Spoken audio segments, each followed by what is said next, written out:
친구들 안녕. 12월 19일 하나님 앞에 나아가는 조용한 시간, 세상을 여행하는 여행자를 위한 안내서 에티큐 시작합니다.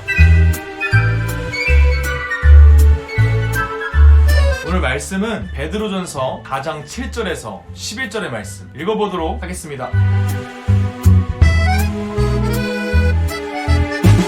외교관에 대해서 알고 있어요? 다른 나라와 한국 사이에서 각 나라를 대표하여서 여러 나라에 가서 이야기를 하는 게 바로 외교관이에요. 나라를 대표하는 외교관이기 때문에 그 사람이 다른 나라에 가서 대화를 하거나 무슨 행동을 할 때 이 사람의 행동이나 태도가 우리나라가 다른 나라를 어떻게 생각하는지 보여주고 우리나라가 어떠한 나라인지 보여주는 가장 첫 번째 통로가 되는 거예요. 그래서 외교관을 뽑을 때 신중하게 뽑아야 되고 보낼 때도 신중하게 결정을 해야겠죠. 오늘 말씀에서는 베드로가 우리에게 청직이다 라고 말을 하고 있어요. 이 청직에 대해서 우리 큐티책에 나와 있는 것처럼 주인의 것을 맡아 관리하고 돌보는 사람, 이것이 바로 청직이에요. 그렇다면 우리는 누구의 청직이인가요? 오늘 말씀에서는 하나님의 다양한 은혜를 맡은 선한 청직이라고 말을 하고 있어요. 베드로는 우리에게 계속해서 우리가 누구인지 말해줬죠. 하나님의 선택받은 백성, 왕같은 제사장, 그리고 오늘 하나님의 청지기까지. 친구들, 우리는 하나님께 선택받은 백성들이에요. 친구들이 생각하는 것보다 훨씬 더 특별한 사람이고 훨씬 더 하나님의 사랑을 많이 받는 사람이라는 거예요. 하나님의 청지기로 살아가는 우리들은 하나님이 보시기에 아름답게 살아가야 돼요. 왜요? 우리는 하나님의 은혜를 맡은 청지기이기 때문이에요. 오늘 말씀에서는 정신을 차리고 깨어서 기도하라 라고 말씀하고 있어요. 우리에게 참 유혹이 많이 있죠. 지금 이 영상을 보러 오는 순간에 유튜브를 키면 나를 위해 맞춰진 다양한 맞춤 영상들과 영상을 15초씩 넘길 수 있는 버튼과 친구들에게 날라오는 카톡, 그리고 핸드폰 안에서 나를 기다리고 있는 게임까지, 이 짧다 하면 짧은 이 4분의 시간 동안에 우리는 참 많은 유혹을 받게 돼요. 그런데 우리의 삶의 순간에서는 어떨까요? 정말 별 생각 없이 대수롭지 않게 유혹에 넘어가는 순간들이 많이 있어요. 친구들, 우리의 삶의 중심에는 언제나 하나님이 계셔야 해요. 이리저리 흔들리는 세상 속에서 우리가 가장 처음 베드로전서에 들어오면서 이야기를 나눴던 것처럼 믿음의 반석 위에 서 있어야 한다는 거예요. 그리고 두 번째로 우리는 서로 깊이 사랑해야 돼요. 서로 도와주고 도움을 받을 때 불평 없이 사랑의 마음으로 해야 돼요. 사랑만이 많은 불평과 불만 그리고 상처를 덮을 수 있기 때문이다 라고 오늘 말씀에서 이야기하고 있어요. 그리고 우리는 마지막으로 청지기의 삶을 살아가야 돼요. 외교관이 다른 나라의 임무를 가지고 가게 되었을 때 그의 행동 하나하나가 다 한국을 대표하는 것처럼 우리의 삶 속에서도 언제나 어디서나 하나님을 드러내며 살아가야 되는 거예요. 말을 해도 하나님이 말씀하시는 것 같이, 섬기는 마음에도 하나님께서 공급하시는 힘으로 모든 일에 하나님께서 예수님을 통해 영광 받으실 수 있도록 하라고 말씀하세요. 반대로 이야기하면 우리가 하나님을 기억하고 하나님께서 기뻐하시는 일을 하려고 할 때 하나님께서는 우리에게 선한 말과 위로의 말을 할 수 있게 도와주시고 섬기는 마음 속에 함께하여 주셔서 하나님의 힘으로 할 수 있게 해주신다고,